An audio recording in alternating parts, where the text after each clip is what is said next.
का पूरा शरीर आ जाए, इतना गड्ढा खोदना तो आवश्यक होता है। तो जो चबूतरा है तो वो 12 साढ़े 12 फीट है। तो मित्रों बने रहें आप सभी लोग अंत तक, जिससे आप वीडियो को समझ पाएंगे। जो भी जिस विषय में रुचि रखता है वो उस विषय के विषय में बहुत अधिक जानने की इच्छा रखता है। वैसे ही हमारे जो मित्र अलाउदल की कहानियों में रुचि रखते हैं, उनके विषय में जानना चाहते हैं, वो ये भी जानना चाहते हैं कि अलाउदल कहाँ रहते थे, क्या खाते थे, क्या उनकी दिनचर्या थी। तो ऐसे में उनके मन में एक प्रश्न और आता है कि उनकी लंबाई क्या थी। तो मित्रों, मैं आपको बताना चाहता हूं कि अलाउदल की लंबाई के विषय में निश्चित तौर पर तो कुछ कहना बड़ा कठिन होगा, लेकिन मैं आपको कुछ ऐसे प्रमाण दूंगा जिनसे आपको ये मानना पड़ेगा कि जो मैं लंबाई बता रहा हूं वो निश्चित ही सत्य है। स्वागत है आप सभी का हमारे इस चैनल अनुराग महोबा ब्लॉग पर। आज आप लोग पहली बार आए हुए हैं तो कृपया चैनल को सब्सक्राइब कर लें, वीडियो को लाइक करें। मैं हमेशा ऐसे ही वीडियो बनाता रहता हूं। तो मित्रों, आपका ज़्यादा समय न लेते हुए मैं आपको बताना चाहता हूं कि मनुष्य की लंबाई समय समय नित्य प्रति कम हो रही है, और जैसा कि भविष्य पुराण में वर्णन है कि एक चकवाड़ा कहलाता है, कहीं कहीं उसको चकवड़ कहते हैं। उस पेड़ के नीचे कलयुग के अंतिम चरण में बैठ करके पंचायत हो जाया करेगी, यानी कोई भी समस्या का समाधान या बैठने के लिए। तो मनुष्य इतना छोटा हो जाएगा, 4 से 6 अंगुल, अधिकतम 10 इंच का मान के चलिए आप, क्योंकि चकवाड़ का पेड़ 2 फुट के आसपास होता है। तो मित्रों, ऐसा समय आगे आने वाले समय में आएगा, ऐसा भविष्य पुराण में लिखा है। लेकिन मैं आपको प्रत्यक्ष कलयुग में ही जो बातें बता सकता हूं वो बता रहा हूं। जिस समय भगवान श्री कृष्ण ने कालयवन राक्षस को मारने का निश्चय किया,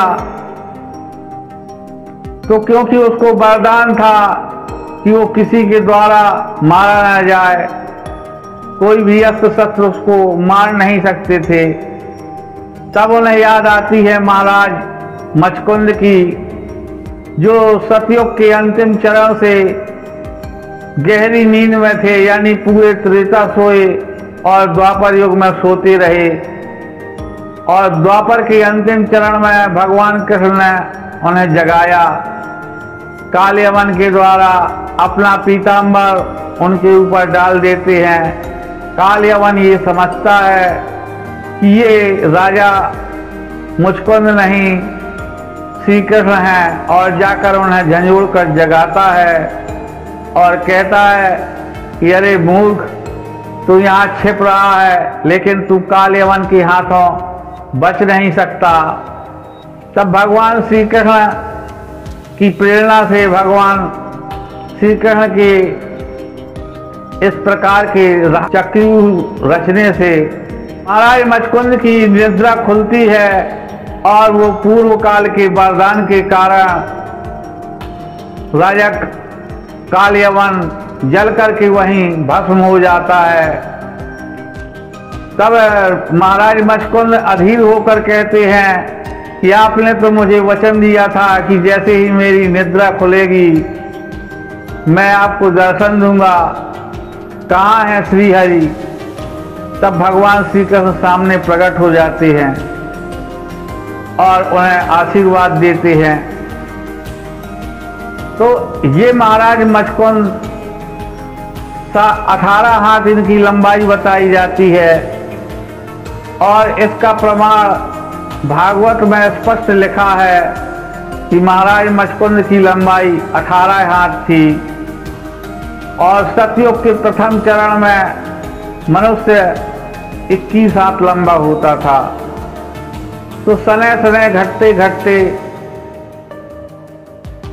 ऐसा समय आ पहुंचा जब द्वापर के अंतिम चरण में 12 से 13 हाथ का व्यक्ति होता था। ये हमारे आपके हाथ नहीं, ये उनके खुद के हाथ होते थे। यानी जितना लंबा व्यक्ति होगा उतना ही लंबा उसका हाथ होगा। तो कम से कम उनके हाथ 2.5 फीट के आसपास तो बैठेंगे ही, एक अंदाजे की बात है ये।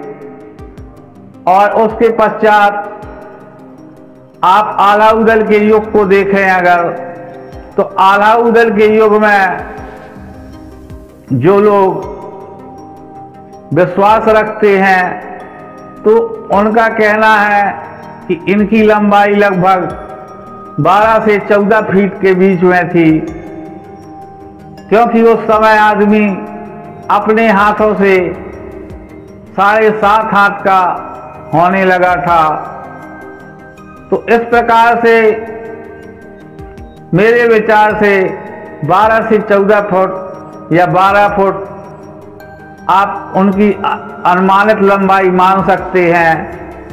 पक्के तौर पर तो नहीं कहा जा सकता, लेकिन आप लोगों को मैं एक बात बता दूं, हमारे महोबा में ताला सैयद का मकबरा आज भी बना हुआ है और ये निश्चित बात है कि मकबरा या कब्र पर जिस व्यक्ति को लिटाया जाता है तो उसके बराबर का ही गड्ढा खोदा जाएगा, उससे कम नहीं और बहुत ज़्यादा भी नहीं खोदा जाता। तो वो कब्र करीब 12 साढ़े 12 फीट के आसपास होगी। तो भले ही चाचा सैयद का कुछ कद छोटा रहा हो, ऐसा तो है नहीं कि सारे मनुष्य एक समान होते हैं, आज भी कोई छोटा है कोई बड़ा है।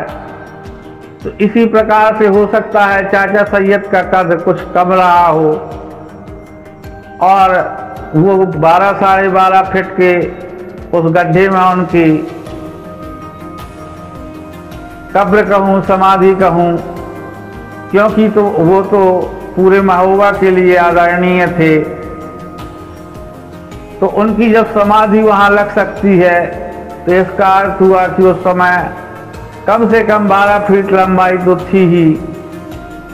तो मित्रों, जो भी मेरे विचार थे आलाउदल की लंबाई के संबंध में वो मैंने आपको बताए हैं और मेरी समझ में इतना प्रमाण काफ़ी है कि जिस युग के आलाउदल हैं उसी युग का दूसरा व्यक्ति है। तो निश्चित है कि बहुत ज़्यादा अंतर नहीं होगा। जानकारी आपको कैसी लगी ये जरूर बताइएगा। आप लोग यहाँ तक मेरे साथ बने हुए हैं उसके लिए बहुत बहुत धन्यवाद। जय श्री